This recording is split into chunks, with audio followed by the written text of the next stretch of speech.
मिलता है कि जो भी महिला जस्टिस की बात करती है, जो भी महिला आंदोलन की बात करती है, उसके कैरेक्टर पे सवाल क्यों उठता है कि तुम चरित्रहीन हो, तुम तो चरित्र की गिरी हुई हो। और जब महिला उसके साथ सेटलमेंट जब तक रहेगी तब तक महिला चरित्र की ऊंची होती है, और जैसी महिला वो विरोध करेगी तो चरित्र की गिरी हुई हो जाती है। तो ताकतवर कहते हैं खुद को, ताकतवर बनाती कौन है? आपके अगर ये बलिष्ठ हैं तो इसको बलिष्ठ बनाने वाली माँ होती है, महिला होती है, और कमजोर उसी को उल्टा कहा जाता है। और जो दूसरे पर डिपेंड होगी वो सम्मान के लिए भी दूसरे पर ही डिपेंड रहेगी। यार दे दे दे, दे नहीं दे कोई दिक्कत नहीं, कोई बात नहीं, कमाकर तो ये ला रहा है ना। तो जब महिला जन्म लेती है तो पिता के नाम से जानी जाती है कि भाई उसकी बेटी जा रही है। जब महिला शादी हो जाती है कि भाई उसकी पत्नी जा रही है। जब महिला का बच्चा हो जाता है कि उसकी माँ जा रही है। जब महिला मर जाती है तब भी कहते हैं यार उसकी पत्नी, उसकी माँ, उसकी बेटी मर गई, मेरा नाम कहाँ है? नमस्कार, मैं निधि रतन, आप देख रहे हैं नेशनल दस्तक तस्वीर भारत की। आज हम भारत की उस तस्वीर के बारे में बात करेंगे जो सबके जीवन से जुड़ी हुई है, महिलाओं के बारे में। महिलाओं की जो दास्तां है उस पर हम बात तो करते हैं, सोचते तो हैं, लेकिन महज उस पर एक्शन क्यों नहीं लेते, उसको इम्प्लीमेंट क्यों नहीं करते अपनी सोसाइटी में, राजनीति दायरे में, संस्कृति, विरासत, तमाम तरीके की हम बातें तो करते हैं, लेकिन महिलाओं की जब अधिकारों की बात आती है तो वो आज भी 75 साल हो गए आजादी के, लेकिन अपने अधिकारों से वो आज भी वंचित है। हमारे स्टूडियो में मौजूद है जानी मानी एक्टिविस्ट, तमाम उन मुद्दों पर बात करती हैं जो रोजी रोटी, बेबसी, भूखमरी, लाचारी से जुड़े हुए हैं, और बेबाक होके वो तानाशाही सरकार से सवाल करती हैं अपने हक अधिकारों की। मैं बात कर रही हूँ निर्देश सिंह। आप इनके फेसबुक पेज पर जाकर भी देख सकते हैं ये समाज के लिए क्या कर रही हैं। तमाम सोशल प्लेटफॉर्म पे आप इनका वीडियोस देख सकते हैं। मैम, हमारे चैनल में आपका स्वागत है। Thank you. तो मैम, सबसे पहले तो मैं आपका पर्सनल डिटेल ही जानना चाहूंगी कि आप अपने बारे में हमारे दर्शकों को बताइए कि आप कहाँ से स्कूलिंग की, क्योंकि आपका जो नाम है निर्देश सिंह सोशल मीडिया पे दिन ब दिन वो अपनी चरम सीमा पर है। देखिए, मेरा स्कूलिंग जो हुआ है वो मुरादाबाद से हुआ है जी। मैं मुरादाबाद से लगभग 8 किलोमीटर एक गांव है मेरा।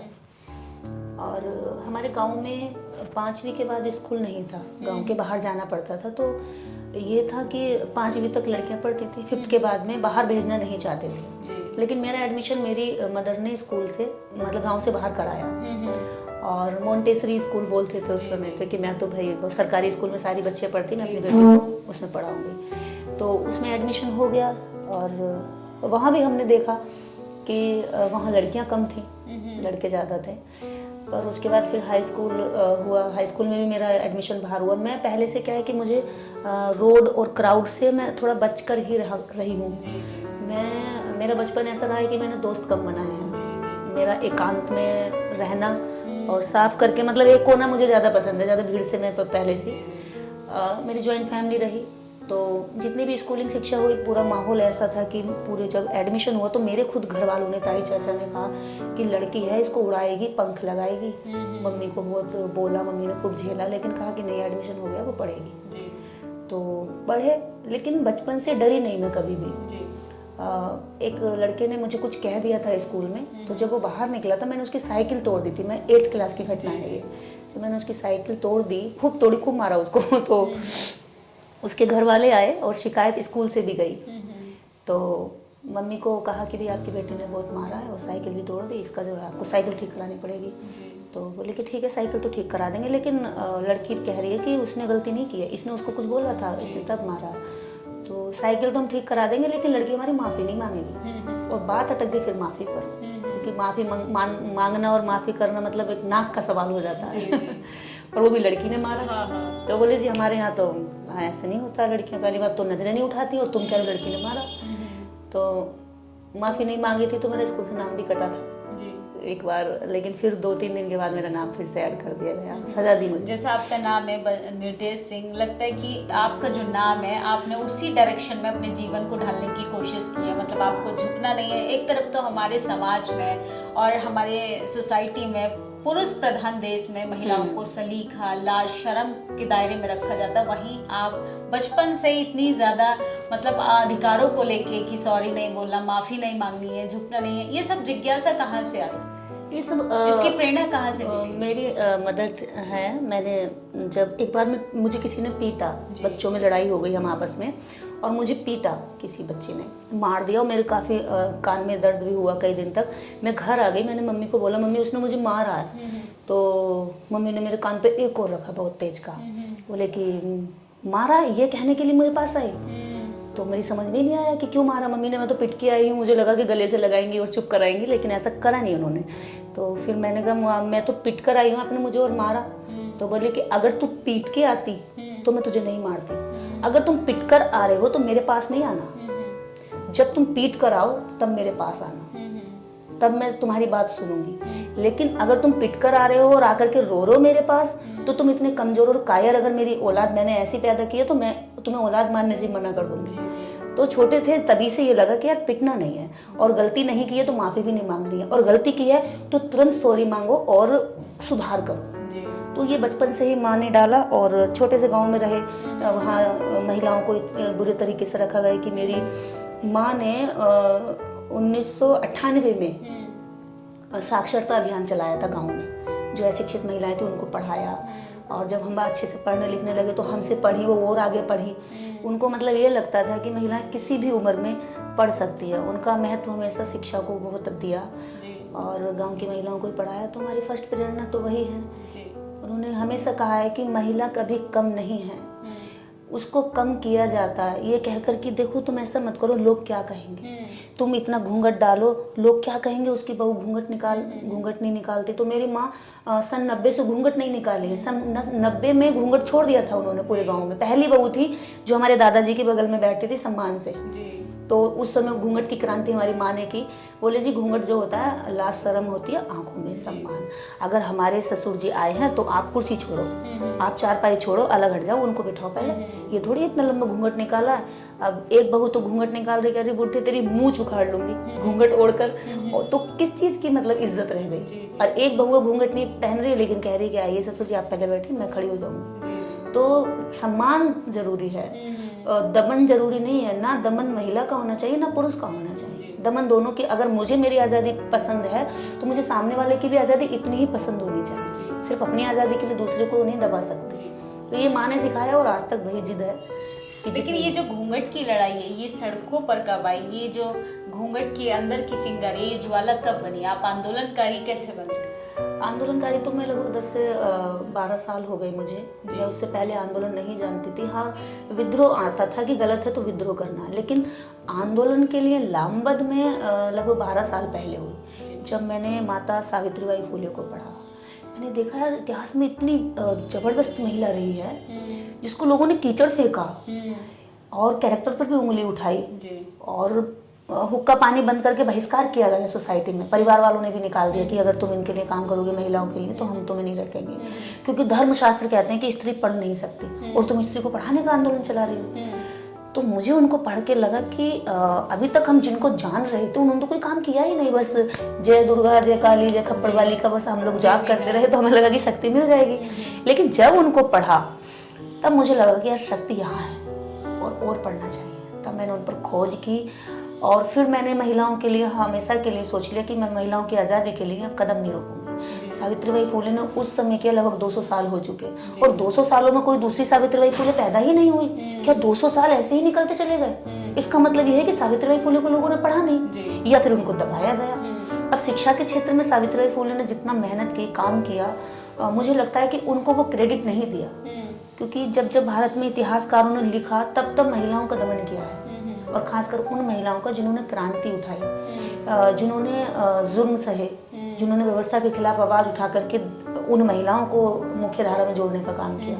आज संसद तक महिला गई है, आज अगर विधानसभा में महिला बोल रही है, मंत्री पद तक महिलाएं हैं, राष्ट्रपति महिला है आज हमारे प्रेजेंट में, और मुख्यमंत्री भी महिला कई राज्यों में रही हैं। तो ये सारा क्रेडिट अगर जाता है तो इसके पीछे संविधान से भी पहले इस सोच को लागू करने वाली सावित्रीबाई फुले रही जी। ये तो आपका हमने बचपन की कुछ किस्से सुने, लेकिन जिस तरीके से देखा जाए आपके फेसबुक पेज पे और लिखने की जिस तरीके से आपकी प्रक्रिया है, आप तीसरी आज़ादी की बात बहुत करती है। ये तीसरी आज़ादी है क्या? तीसरी आज़ादी में महिला पुरुष समान होंगे जी। यहाँ महिला के लिए गाली गलौच नहीं होगा, यहाँ हिंसा की कोई जगह नहीं होगी, यहाँ मानसिक रूप से जो गुलाम है वो आज़ादी यहाँ महत्वपूर्ण है। और तीसरी आज़ादी होनी भारत के लिए विश्व गुरु है, क्योंकि यहाँ सिर्फ ज्ञान होगा, अज्ञानता के अंधेरे कटेंगे। और इसके लिए मुझे लगता है कि महिलाओं की भागीदारी बहुत ज़रूरी है, क्योंकि हमारी जो न्यू जनरेशन होती है वो माँ की गोद में खेलकर बड़ी होती है, चाहे वो बच्चा हो, वो बच्चा चाहे कल को डॉक्टर बन सकता है, इंजीनियर हो सकता है, नेता परिनेता कुछ भी हो सकता है, मीडिया कर्मी हो सकता है, लेकिन अच्छा नागरिक तो उसकी माँ बना सकती है। वो भले ही अपने प्रोफेशन में अच्छा हो, लेकिन बेहतर नागरिक उसका माँ बना सकती है, और माँ जो देगी उसको वो उसी को अडॉप्ट करता है। आपने कहा कि 200 साल पहले सावित्रीबाई फूले इतना काम करी थी, आज भी प्रधानमंत्री के चंद सिर्फ शब्दों में महिलाओं का सम्मान है। जमीनी स्तर पर देखें तो महिलाओं की आबरू पे आज भी हमले हो रहे हैं, तमाम तरीके से जाति के आधार पर रेप किया जाता है। आप मानती हैं कि जातिवाद के जरिए भी महिलाओं को पीड़ित किया जाता है? बिल्कुल। अब निधि जी, ये तो फैक्ट है भारत का जी, कि वैसे तो सामान्य रूप से तो महिला प्रताड़ित है ही यहाँ, इतनी प्रताड़ित जेंडर के आधार पे तो है। हाँ, जेंडर के आधार पे तो है ही, लेकिन जेंडर से पीछे को और जाकर देखेंगे तो उन महिलाओं की दुर्दशा और मतलब दयनीय है। देखकर लगता है कि यार क्या हमारा दोष था कि हमने इस जात में जन्म लिया जो तुमने व्यवस्था बनाई थी। मेरा दोस्त तो नहीं था, मुझे तो नहीं पता था जन्म लेते समय कि मैं इस व्यवस्था में पैदा हो रही हूँ, उस माँ की कोख से जन्म ले रही हूँ जो तुमने नीच बनाई थी, जो तुमने दलित बनाई थी, जो तुमने शूद्र बनाई थी। क्या मेरा दोस्त था कि मैं शूद्र जाति में जन्म ली? क्या ये मेरा दोस्त था कि तुमने मेरी माँ को शूद्र जाति में रखा?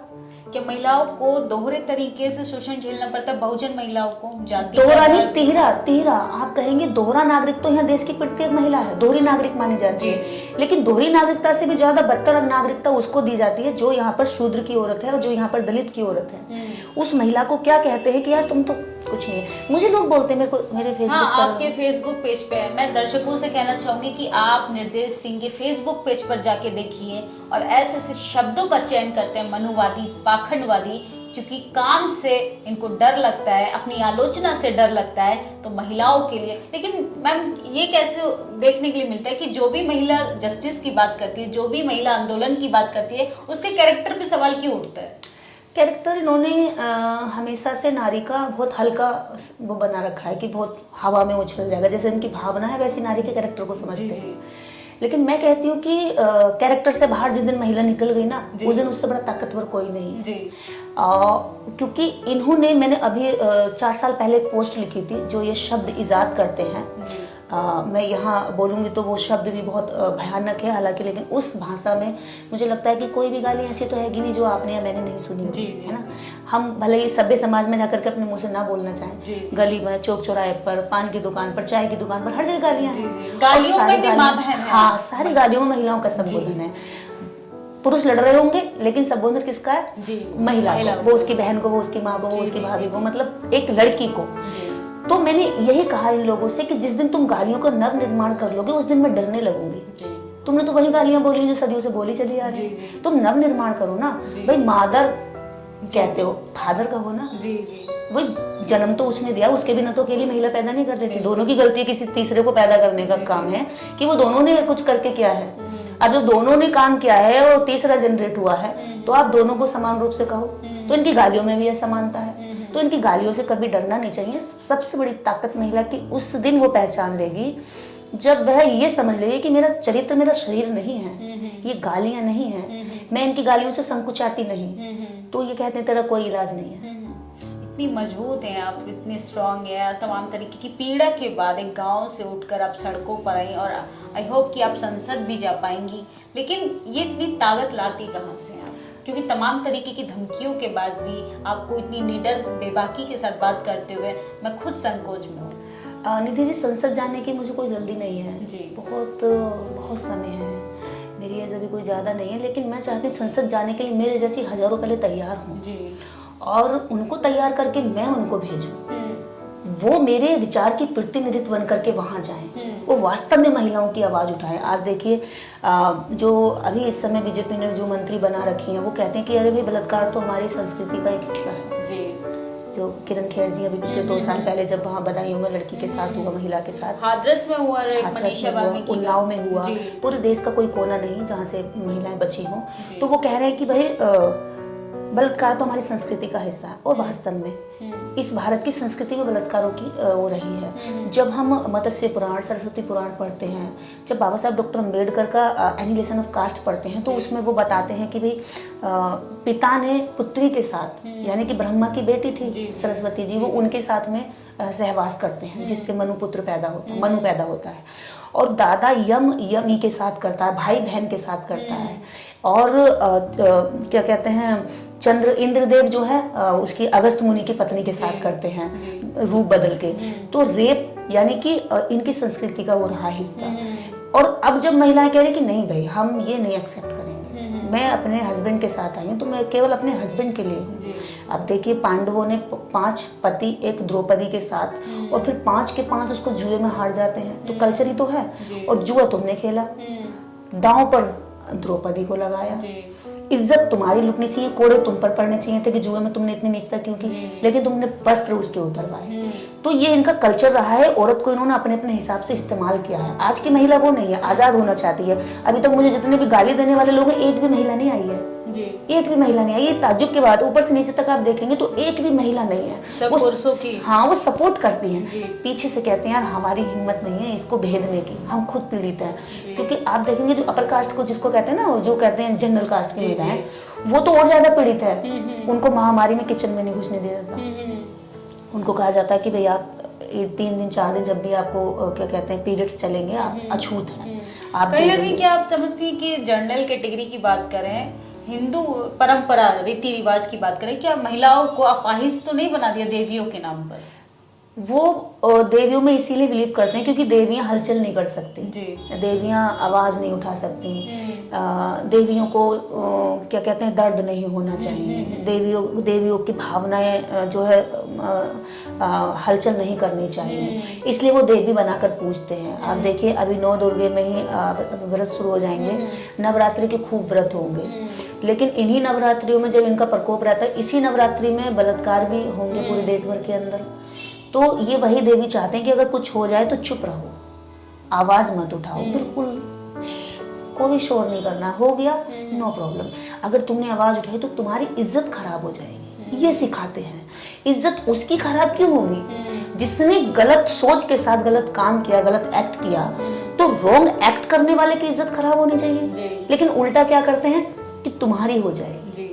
अब मुझे गाली देने वाले सोचते कि मेरी इज्जत खराब होगी, मेरे खिलाफ काम करने वाले सोचते कि मेरी इज्जत खराब कर रहे हैं। नहीं, इससे तुम्हारी इज्जत खराब होगी क्योंकि वो तुम कर रहे हो ना, मैं तो नहीं कर रही। तो वो सोच महिलाओं को चेंज करनी पड़ेगी कि ये बहुत चालाकी के साथ महिलाओं को शिकार बनाना चाहते हैं। उन लड़कियों के लिए, उन महिलाओं के लिए क्या कहना चाहेंगी जो 4 दीवारी में कैद हैं सिर्फ घर की इज्जत बनकर? वो महिलाएं इस देश की एक ऐसी गुलाम है जो निकलना तो चाहती हैं, लेकिन उन्हें लगता है कि नहीं मैं विद्रोह करूंगी तो कहाँ जाऊंगी, क्योंकि महिला को आर्थिक रूप से मजबूत नहीं होने दिया। महिला अगर शिक्षित होना चाहिए, यार क्या करोगे, बच्चे पढ़ाओ।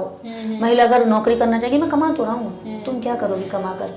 क्योंकि सेल्फ डिपेंड महिला सेल्फ रिस्पेक्ट को समझ सकती है, और जो दूसरे पर डिपेंड होगी वो सम्मान के लिए भी दूसरे पर ही डिपेंड रहेगी। यार दे दे दे, दे नहीं दे कोई दिक्कत नहीं, कोई बात नहीं, कमा कर तो ये ला रहा है ना। तो जब महिला जन्म लेती है तो पिता के नाम से जानी जाती है कि भाई उसकी बेटी जा रही है। जब महिला शादी हो जाती है कि भाई उसकी पत्नी जा रही है। जब महिला का बच्चा हो जाता है कि उसकी माँ जा रही है। जब महिला मर जाती है तब भी कहते हैं यार उसकी पत्नी, उसकी माँ, उसकी बेटी मर गई। मेरा नाम कहाँ है? निर्देश सिंह कहाँ गुम हो गई? जन्म तो एक और एक्स्ट्रा तत्व ने लिया था, उसका नाम कहाँ है? उसको भी तो तुमने नाम दिया था। क्या उसको नाम सिर्फ इसलिए दिया था कि 3 और पुरुष उसके दम पर खाते भी रहे? बनाती वो है, जन्म वो देती है। पूरी जिंदगी जो व्यक्ति अपना झूठा बर्तन मान के नहीं रख सकता वो ताकतवर कैसे हुआ? जो व्यक्ति दूसरे का पेट नहीं भर सकता वो ताकतवर कैसे हुआ? अगर आप ले आइए अनाज कच्चा लाकर रख दे, कच्चा चबा लो, फिर महिलाओं की जरूरत ही नहीं है। वो ताकतवर कहते हैं खुद को। ताकतवर बनाती कौन है? आपके अगर ये बलिष्ठ हैं तो इसको बलिष्ठ बनाने वाली माँ होती है, महिला होती है, और कमजोर उसी को उल्टा कहा जाता है। तो मैं यही कहना चाहूंगी देश की समस्त महिलाओं से कि अपने नाम की खोज करिए, अपने नाम की खोज पर निकलिए, बहुत जरूरी है। जब आप जन्म लेती हैं तो आप एक अलग एक इंसान होती हैं, और वो खोज जिस दिन महिलाएं करने लगी, मुझे लगता है गुलामियों के जितने बंधन है वो सब चटकने लगेंगे, टूटने लगेंगे। और जब वो टूटेंगे तो पुरुषार्थ इसमें दर्द होगा उसको, वो कस के दबोचेगा कि नहीं नहीं तोड़ना है। और लेकिन आपको तोड़ना है तो आप हटना मत। अगर आज आपने हुंकार भरी तो आपकी बेटियां आजाद हो जाएंगी। मुझे तो ये लगता है कि इस आजादी की लड़ाई में मैं लड़ते लड़ते शहीद हो सकती हूँ जी। लेकिन मुझे ये विश्वास है कि आने वाली पीढ़ी इस आजादी का जो स्वाद है वो चखेगी, जश्न मनाएगी। जश्न मनाएगी। तो जैसे कि आपने सारी बातों पे बात की, किस तरीके से महिलाओं के जीवन से हर एक पहलू को मुझे लगता है आपने चर्चा का विषय में रखा, लेकिन मैम जिस तरीके से आज सोसाइटी में महिलाओं के साथ रेप किया जा रहा है, बलात्कार जितना छोटा शब्द है उसको अगर महसूस किया जाए उतना ही दर्द होता है, उतना ही पेन होता है, लेकिन वो कैसे खत्म होंगे? ना मीडिया आपकी खबर दिखा रहा है, ना सरकार आपकी बात सुन रही है, ना प्रशासन आपके साथ है। प्रशासन की मौजूदगी में भी महिलाओं का रेप हो जाता है, कैसे बदलाव आएगा? निधि जी, प्रशासन की मौजूदगी में नहीं, कई घटनाएं ऐसी आई हैं कि पुलिस वालों ने महिलाओं के साथ रेप किया। थाने में जब महिला एफआईआर लिखवाने गई है तो उसके साथ वहाँ रेप हुआ है जी। अभी कबूतरी एक एक स्टोरी है जो दलित आत्मकथा है, जो नेमिष राय जी ने लिखी है, उसमें भी एक सच्ची घटना पर आधारित है कि कबूतरी अपने पति के लिए एफआईआर दर्ज कराने जाती है तो उसके साथ लगभग 12 बार बलात्कार किया जाता है और पुलिस प्रशासन करता है। ऐसी कितनी घटनाएं आती हैं। तो जो पुलिस में बैठे हैं, प्रशासन में बैठे, जब तक उनकी मानसिकता ऊपर से तो वर्दी पहन लेना, प्रशासन ऊपर से ही तो किसी प्रशासनिक कुर्सी पर चला गया, लेकिन महिला के प्रति जो ट्रेनिंग दी गई वो तो बचपन से दी गई ना कि बेटा तुम ये तो महिला है, ये तो कमजोर है, ये तो इस्तेमाल करने की चीज है, वहां से सिखा दिया। अब वो किसी भी पोस्ट पे चला जाए महिला के प्रति तो वही इंटेंशन लेकर घूमेगा। लेकिन शासन प्रशासन में बैठे हुए लोग जिस दिन महिलाओं के प्रति वास्तव में ईमानदार हो जाएंगे उस दिन महिलाओं के ऊपर होने वाले रेप खत्म हो जाएंगे। मैं तो ये भी कहती हूँ कि रेप को रोकना या समाज को अच्छा बनाना केवल प्रशासन का काम नहीं है, केवल है वो जिम्मेवारी पे बैठा है कि क्राइम हो तो उसको रोके, सजा दे, लेकिन आम नागरिकों का भी तो काम है, कर्तव्य बनता है। मेरा काम ये है कि हर व्यक्ति, हर महिला के पीछे एक एक पुलिस वाला नहीं घूम सकता, प्रशासन डंडा लेकर या तमंचा लेकर नहीं घूम सकता, लेकिन मैं अपनी सोच लेकर हर जगह घूम सकती हूँ। तो महिलाओं के प्रति अच्छी सोच के लिए सरकार मुहिम चलाए, अभियान चलाए कि महिलाओं को बराबरी का हक दीजिए। महिलाओं का भी 33% रिजर्वेशन है, वो पूरा नहीं किया गया है। महिलाओं को आज भी जगह जगह में देखती हूँ, कितने सरकारी ऑफिसों में, मैं अभी पीछे गई थी एक ऑफिस में तो महिलाओं के लिए टॉयलेट नहीं था। हमने कभी वॉशरूम जाना बोलो उधर झाड़ी के पीछे जाती महिलाएं, हैरान हो गई मैं। हमने कहा सरकार ने ऑफिस बनाया है आप लोगों के लिए, चलो आप तो खड़े होके कहीं भी हल्के हो जाओगे, क्या महिलाओं के भी ऐसी करना पड़ेगा क्या? तो महिलाएं फिर बेहया हो जाएंगी। आप दोनों तरफ से महिला को दबोच रहे हो। उधर वो झाड़ी के पीछे जाए, कोई दूसरा आकर के वहां पे कुछ कर रहे हो उसके साथ, वो चीखे चिल्लाए, जब तक वो दूर से कैसे आएगी, कैसे आप उसकी हेल्प करने पहुंचोगे?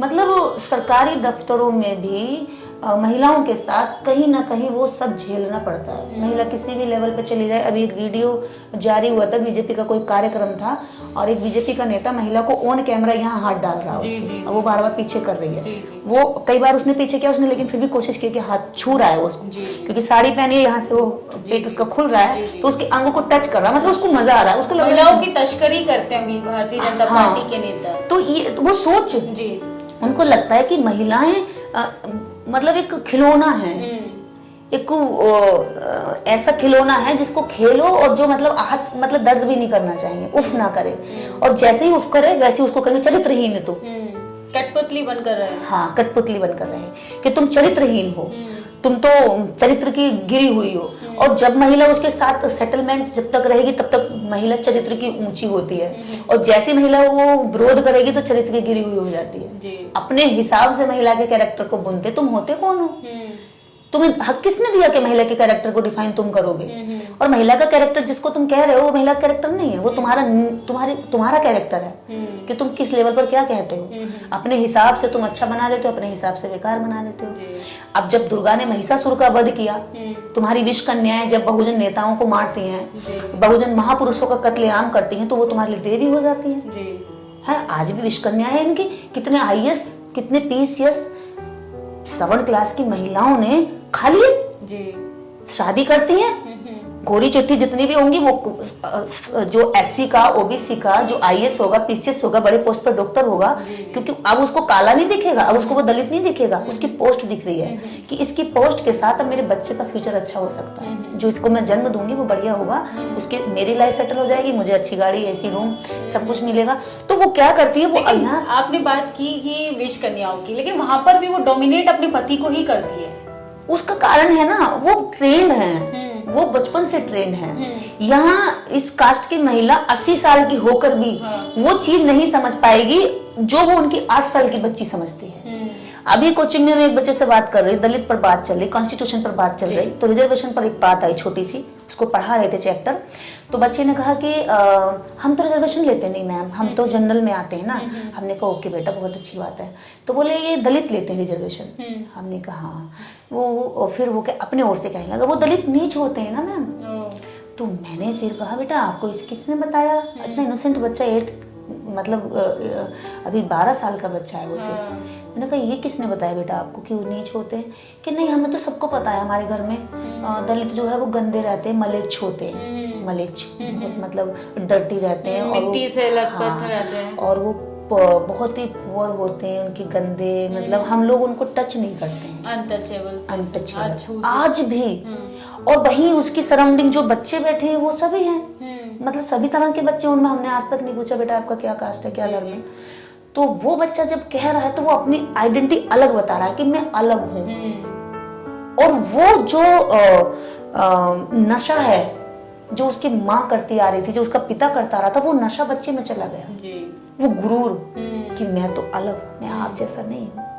अब बाकी बच्चे भी डेली नहाते हैं, बाकी बच्चे भी वही सीबीएसई और आईसीएसई बोर्ड पढ़ रहे हैं, उनमें इनमें कोई भी अंतर नहीं है। उनका भी पिता गाड़ी से छोड़ने आता कोचिंग में, उनका भी पापा गाड़ी से छोड़ने आता है, लेकिन वो जो नशा था वो यहाँ ट्रांसफर हो चुका और वहां नहीं गया है कि बेटा तुम्हें कोई ऐसे कहेगा तो तुम्हें कैसे जवाब देना है। उसने नहीं ट्रेंड किया है अभी कि तुम्हारे सामने ऐसे हो सकता है बेटा, कोई तुम्हें नीच कहकर कमजोर करेगा, कॉन्फिडेंस डाउन करेगा, तुम्हें तुम्हारी मतलब जो सीनियरिटी है तुम्हारी उसको लूज करने के लिए क्या क्या शब्द इजाद करेगा। उसने तो ट्रेनिंग नहीं दी, लेकिन उसने ट्रेनिंग दे दी क्योंकि वो जाति का नशा करता है, उसको बहुत लंबे समय से नशा करता रहा, अब उसका एडिक्ट हो गया है और उस नशे से हटना भी नहीं चाहता। आप किसी एडिक्ट को कहेंगे ना तो वो मारेगा, तड़पेगा कि नहीं मैं ये नहीं छोड़ सकता। तो ये जातिवादी लोग ऐसी एडिक्ट हो गए हैं, ऐसी ये महिलाओं के प्रति एडिक्ट हो गए हैं। महिलाओं के हाथ का खाना तो खाना चाहेंगे, महिलाओं के कोख में रह करके जन्म तो लेना चाहेंगे, लेकिन उसको बराबरी का सम्मान देना नहीं चाहिए। जिस डॉक्टर अम्बेडकर ने बराबरी का सम्मान दिया उससे आज तक नफरत क्यों करते हैं? वो इसीलिए मैंने एक कोट पढ़ा था कहीं लिखा हुआ कि पुरुषों का जो अहंकार है वो महिलाओं की योनि में ही मौजूद है। हाँ। इस बात को आप कैसे देखती हैं? देखिए मुझे लगता है इसके इर्द गिर्द ही चीजें रहती हैं, इसके इर्द गिर्द ही रहती हैं। क्यों रहती है? उनको ये लगता है कि इस एक पॉइंट को हम हिट करेंगे तो क्या होगा, महिला को हम गिरा सकते हैं, महिला को हम मतलब डरा सकते हैं जी। और उनकी सोच रहती है जब हम इस पॉइंट पर हिट करेंगे, आप देखेंगे कभी भी सार्वजनिक जगहों पर मैंने कई बार देखा है कि कुछ पुरुष जो है ना अपने गुप्तांग को खुजाते हैं जी। महिला को देखा है मैंने बहुत बार देखा है जी। तो मेरा घूमना रहता है, मैं देश के अलग अलग कोनों में घूमती हूँ, तो अगर वहाँ कोई बच्ची लड़की खड़ी होगी तो वो एकदम मतलब सहम जाएगी। हाँ, अगर वो दूर से भी इस तरीके के इशारे कर रहा है तो मतलब डर बैठ जाता है। हाँ, वो एकदम से मतलब कमजोर सी हो जाएगी, मतलब उसका जो जिस तरह से वो खड़ी होती है, वो खड़े होने का जो तरीका वो सिकुड़ जाएगा जी। वो दूर से भी ये दिखा रहा है कि मैं बलवान हूँ। किस वजह से? क्योंकि उसने ये चीज चला दी है कि जो एक पार्ट है ना तुम्हारे पास ये कमजोर है, जबकि ये कमजोर नहीं है, वो वहीं से आया है। तो वो क्या कह रहा है, जो उसके पास पार्ट है वो पावरफुल है और जो लेडीज के पास पार्ट है वो कमजोर है। तो वो अभी उसको सिखाया नहीं गया है कि तुम्हारा जो है वो कमजोर है जी। ना वो कमजोर है ना वो कमजोर है, मैं तो मानती हूँ, क्योंकि दोनों ही बराबर है। अब जिस दिन इक्वलिटी इनके दिमाग में आ जाएगी उस दिन को ऐसे नहीं खुजाएंगे। कई बार पुरुष क्या होता है कि महिला को देखकर जहां महिला होगी उसी तरफ को फेस करके जो टॉयलेट करने बैठ जाएंगे खुली जगह पर दिखाने के लिए, वो अपनी मर्दानगी दिखाते हैं। ना तो मर्दानगी उनके प्राइवेट पार्ट में है और ना ही स्त्रीत्व महिला के उस पार्ट में है। दोनों ही पार्ट से मैं कह रही हूँ कि दोनों पार्ट में ना मर्दानगी है ना महिला की कमजोरी है। अगर है तो वो आपके विचारों से है, आपके काम से है, आपकी योग्यता से है, आपके लोगों के प्रति आप क्या सोच रखते हैं, आपके मन में कितना इंसानियत है, आप किसी के दर्द को देखकर कितने आहत होते हैं, उसके दर्द में कितने खड़े होते हैं। अगर आपके पास 4 रोटी है और कोई भूखा है तो आप उन 4 में एक रोटी बांट करके भी चलो 3 तुम लोग खा लो, मैं 1 खा लेता हूँ। ये कितने उसकी सोच है, देश के प्रति वो कैसा सोचता है, आसपास के लोगों के कल्याण की कितनी बात करता है। ये है स्त्री और पुरुष होने की परिभाषा। ये नहीं है कि कोई उसका पार्ट है। मुझे कितना बोला, मुझे तो नहीं लगता कि मेरा कैरेक्टर गिर गया हो, मुझे तो नहीं लगता कि कैरेक्टर गिरा है, मुझे तो लगता है कि मेरे कैरेक्टर को और स्ट्रॉन्ग किया है उन्होंने। मुझे लगा ऐसे क्या है कि मुझे पत्थर बना लिया कि नहीं भाई नो प्रॉब्लम, बोलिए ना। आपको जिस दिन इन गालियों से थकान हो जाए उस दिन मुझसे बात करना, इससे जब आप थक जाएं तब मुझसे कहना कि बहन जी हम बहुत थक चुके हैं, बस आप थोड़ा सा अब चलो चर्चा कर लेते हैं। लोकतंत्र है हमारे भारत में, राइट टू स्पीच आपको भी देता है, मुझे भी देता है। मैंने बात बोली, आप आर्ग्यूमेंट करिए, आर्ग्यूमेंट करिए ना, कुछ निकल कर आएगा अच्छा आपके लिए, मेरे लिए, मेरे बच्चों के लिए, आपके बच्चों के लिए, आने वाली पीढ़ियों के लिए। लेकिन गालियों से कौन सा सवाल होता है? सवाल जब जब महिलाएं खड़े करती हैं, अब ईरान में भी चल रहा है, ईरानी महिलाओं ने बुर्का जो है आग लगा दिए, बाल काट दिए। क्यों? आपको कितने सदियों तक दबा के रखना चाहते हैं आप, और कितना नशा करना चाहते हैं? उठिए ना, इससे बाहर निकलिए। तो महिलाएं आज नहीं तो कल विद्रोह करेंगी। और घरों में रहने वाली महिलाएं, मैं अभी आपको बता दूं कि घर आपकी दुनिया नहीं है, दुनिया इसके बाहर है। आपने महिला इश्यूज पे बात की, महिला इश्यूज की बात नहीं है, मुझे लगता है कहीं ना कहीं आप उस कर्म कांड की पराकाष्ठा को तोड़ना चाहती हैं जो कई बरसों से बनाई गई है महिलाओं के लिए, उस जंजीर को। और आपकी इस बात से कई लोगों की शायद भावना भी आहत हो जाए, आपको भावना आहत करने का डर नहीं है? मैं पहले तो ये कहूंगी कि भावना की डेफिनेशन क्या है जी। अभी तो डेफिनेशन नहीं समझ में आई कि डेफिनेशन क्या है, मुझे तो अभी समझ में आई नहीं भावना क्या है। अगर भावना की डेफिनेशन ये है कि वो सच बोलने से आहत होती है, तो वो भावना नहीं है, वो राजनीति है। अगर भावना आहत होती किसी महिला की आवाज उठाने से, शोषितों की आवाज उठाने से, वंचितों की आवाज उठाने से, महिलाओं को सशक्त बनाने से अगर भावना आहत होती है, तो वो भावना नहीं है, वो एक राजनीति है, वो एक चाल है, षड्यंत्र है। और वो षड्यंत्र सोच रहे कि वो हम समझ नहीं पाते। ये समझना चाहिए लोगों को कि भावना का मतलब ये है कि मेरे किसी के साथ भाव जुड़े हुए हैं। पत्थरों के साथ भाव जुड़ने से क्या हो रहा है? आप सर पे फोड़ो, सर फूट जाएगा, कुछ उसमें तो हलचल नहीं होने वाली, और सदियों से वही करते आ रहे हैं। इतनी महिलाओं के साथ बलात्कार हो रहा है, इतनी भावनाएं नहीं आहत होती, इतनी महिलाएं हर दिन मार कर डालकर जलाई जा रही हैं दहेज के लिए। घरों में दहेज उत्पीड़न के कितने केस हो रहे हैं, भ्रूण हत्या हो रही है, उनसे तुम्हारी भावनाएं आहत नहीं होती। मतलब जिंदे लोगों से भावनाएं आहत नहीं होती। आपकी भावनाएं, अगर आपके भाव पत्थरों से जुड़े हैं तो आपको अपनी भावनाओं को चेंज करना पड़ेगा ना। अगर आपके भाव सच बोलने से आहत होते हैं तो वो आपको चेंज करने पड़ेंगे। सच तो नहीं बदलता ना। आप अपनी भावनाएं, अगर आपके पाचन शक्ति खराब है तो आप उसकी दवाई खाइए, आप सच को तो नहीं बदलने जाएंगे कि भाई इसको ऐसे बदलिए। तो ये भावना आहत होने वाला जितना भी लोग रोना पीटना करते हैं, ये सब राजनीतिक लोग हैं। ये देश को बर्बाद करना चाहते हैं, ये देश की उस बड़ी एक जमात को गुलाम बनाए रखना चाहते हैं, जिसमें महिलाएं भी आती हैं, जिसमें इनकी खुद की घर की महिलाएं आती हैं। ये अपनी महिलाओं को कहते हैं कि भाई धार्मिक सारा पुलंदा तुम्हारे कंधों पर है, घर की परिवार की इज्जत तुम्हारे कंधों पर है, और मेरे कंधों पे क्या है? मौज मस्ती। मेरे कंधों पे क्या है? वो सारी चीजें जिसमें सारे ऐब आते हैं, वो सारी चीजें जिसमें सारा शौक आता है, जिसमें सारी आज़ादी आती है, सारी फ्रीडम तुम्हारे हिस्से, सारी गुलामी महिलाओं के हिस्से, सारा धर्म का ठेका उनके हिस्से, धर्म की मार काट तुम्हारे हिस्से, किसी को छलना हो, कपट करना हो तो वो तुम्हारे हिस्से, और महिलाओं को इनोसेंट बता करके, मासूम कमजोर बता करके पीछे रखना चाहते हो। को बराबर का हक दे करके बराबरी में लाकर कह दो ना कि तुम भी और हम भी बराबर हैं, चलो आ जाओ साथ। तब कहते हैं हम कि भी अगर आप तब कहें आपके भावना आहत हो गई। एक मजबूत महिला तुम्हारी भावना आहत कर सकती है, तो सोचो इस देश की करोड़ों महिलाएं जब बराबर आएंगे तो तुम्हारा क्या योग्यता दिखाई देगी।